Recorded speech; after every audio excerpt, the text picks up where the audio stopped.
Deməli, dərsimiz olur da aqoyunlar.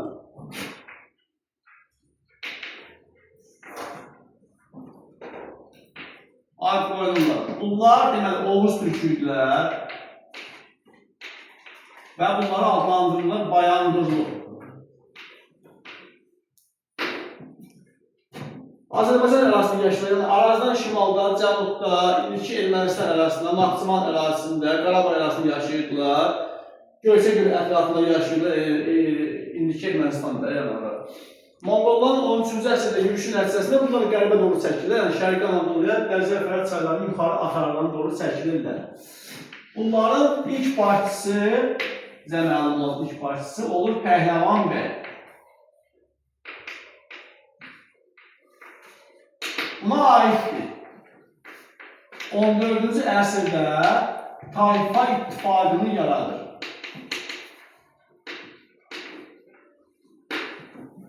Tayfa İttifaqını yaradır. Bir dənə şey aiddir. Tayfa İttifaqı, hansı Tayfa İttifaqını? Aqoyunlu Tayfa İttifaqını yaradır. Sonra məlum olan ikinci şəxs Qara Osman bəy.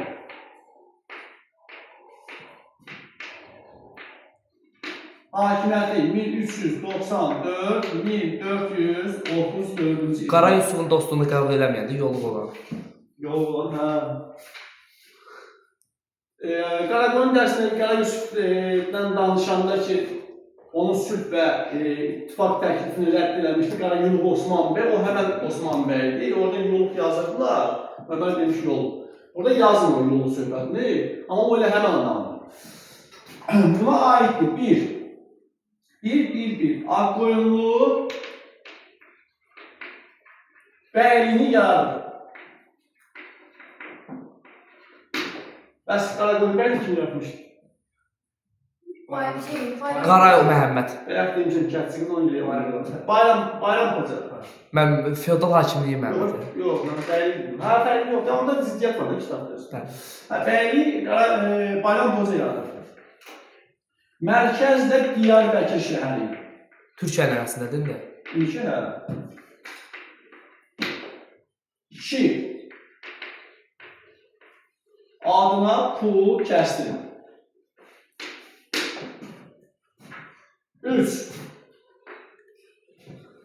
Deməli, bu Qaraqoyunların ittifaq təklifini rədd eləmişdi. Çünki yaxşı anlayırdı ki, həmən dönəmdə kiçik bir Qaraqoyun bəylə dost olmaqdansa, böyük bir Teymur dövlətlə dost olmaq daha sərfəlidir. Və Əmir Teymurla ittifaq bağlamışdı. Və Əmir Teymurla ittifaqdan istifadə edib 1402-ci il Osmanlı keçmişdə bir düzdür. Bəli, Ankara döyüşü. Ankara döyüşü. Əmir Teymurun Osmanlı üzərində yürüşündən istifadə edərək, bu da ondan bəhrələnir və ərazini genişləndirmişdir.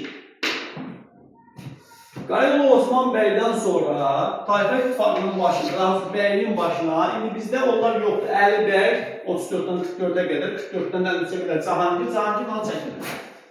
Deməli, bu oldu 3-cü şəxs Cahangir Mirzə. Bunun hakimiyyətini yazıram 1444-1453. Amma bunlar biz heç nə yazmırıq. Sadəcə deyir ki, qardaşı Həsən bəy ilə mübarizə apardı və Həsən bəy bunu bəyliyin taxtından salır və hakimiyyətə keçirir, yazın Uzun Həsən.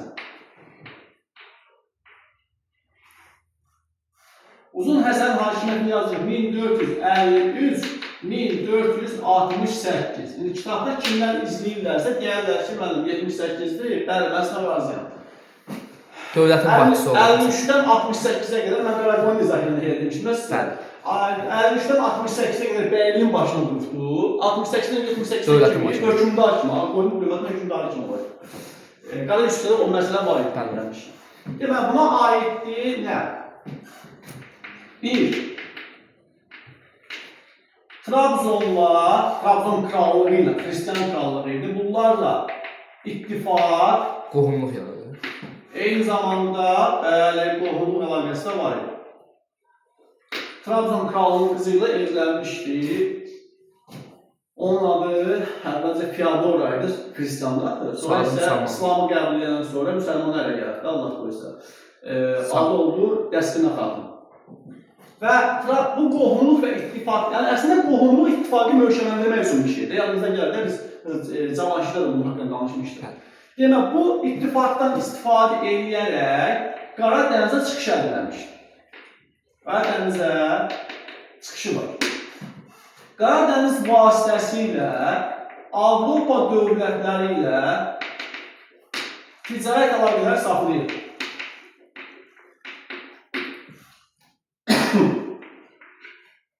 Məntiqacılığı gedir və səhət məsələdir. Və bu ticarətdən deməli bunlar nə satırlar Avropaya? İpək, daha çox. Nə alırlar onlardan? Odlu silah.